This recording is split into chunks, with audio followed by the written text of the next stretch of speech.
Mr. Hegseth, Secretary Hegseth. I think your characterization of this incredible effort as a failure is reckless.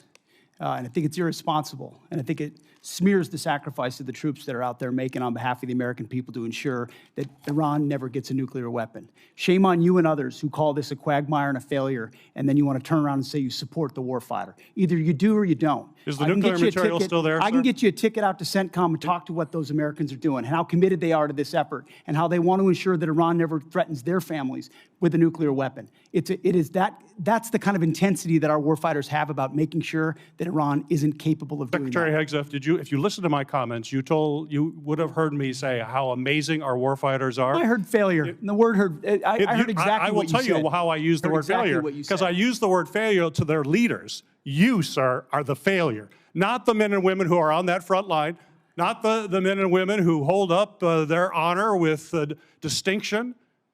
But if there's a lack of a winning strategy, they're in harm's way. Their leaders have failed them.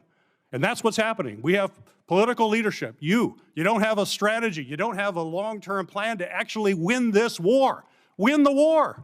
The men and women are going to be able to do it, but they need to have leadership. When will you show leadership? Of course we have leadership. When will you show leadership? Why don't you show some leadership and stand up to your fellow Democrats who won't fund the troops, who stand and play partisan politics while you don't give us the money? You want to stand up here and talk about the troops? You won't show any political courage to actually fund our department because you have Trump derangement syndrome and can't actually commit to anything meaningful. So I put this on you, Senator. Secretary Hegseth, you have trillions, you have over $1 trillion, you're asking for $1.5 trillion. It's not a question of money, it's a question of leadership and understanding what it takes to actually win. Political cowardice of Democrats who won't fund the troops. Do you have a new estimate about what the war has cost us so far in this, the 5th month of the first year of this war in Iran? Senator, the estimate we have as of today is $37.5 billion. And is the current activity, which we've been told about, the exchange of fire back and forth in Iran, an indication that that number is going to go up in the months ahead? Some of that number captures additional O&M, mill pay, and other that would be anticipated through the fiscal year. So some of that anticipates what costs would be going out in the future as well. So the new number you've given me is what? $37.5 billion. Senator. And that represents the cost of the war through what period of time? Through now for certain aspects of it, but also mill pay, O&M, other anticipated costs through September 30th. Undertaking a historic effort like this, of this scope and scale, of course, the Strait of Hormuz was front and center in every single aspect of that. Hence why one of our key objectives to begin with was to sink the entirety of Iran's Navy, which its conventional Navy was sunk. Now, you can't get rid of every single fast boat and every single machine gun and a fast boat or every single coastal cruise missile. So we acknowledge that if the state decided to become a terror state shooting at commercial shipping, that would be an ongoing and contested part of the battle, to include their willingness to mine international water. So one side weaponized the strait, and we've been fighting back the entire time. Completely aware that the Strait of Hormuz could be closed, and obviously sinking their ships has not affected their ability to effectively close the straits. We had U.S. boats that surrendered to Iranian ships under the Biden administration. So their Navy was effective in expeditionary ways in the past. We're talking about a war you started, not a situation in which oil was flowing freely.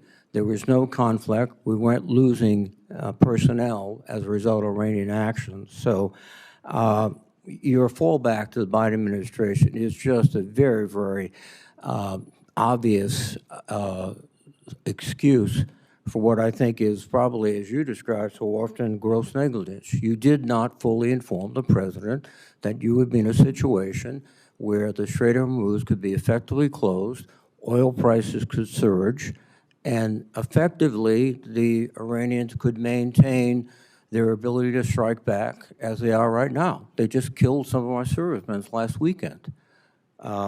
This battlefield and all the dynamics of it, of which the chairman and I are responsible for ensuring the president understands every branch and sequel of what could happen, and we did. So the fact that those contingencies all were part of the possibility, and we understood that, is all the more reason why President Trump deserves the kind of praise he should get for undertaking this effort, having the courage to ensure that crazy Islamists can't have a nuclear weapon to hold us at issue. And he's been willing to stay committed to that regardless of the challenges. So he should be praised. He should be praised for starting a war without authority, creating a situation in which the world economy is suffering tremendously. We have to have extra money for our farmers, and we have no outcome, at least no realistic outcome in sight yet.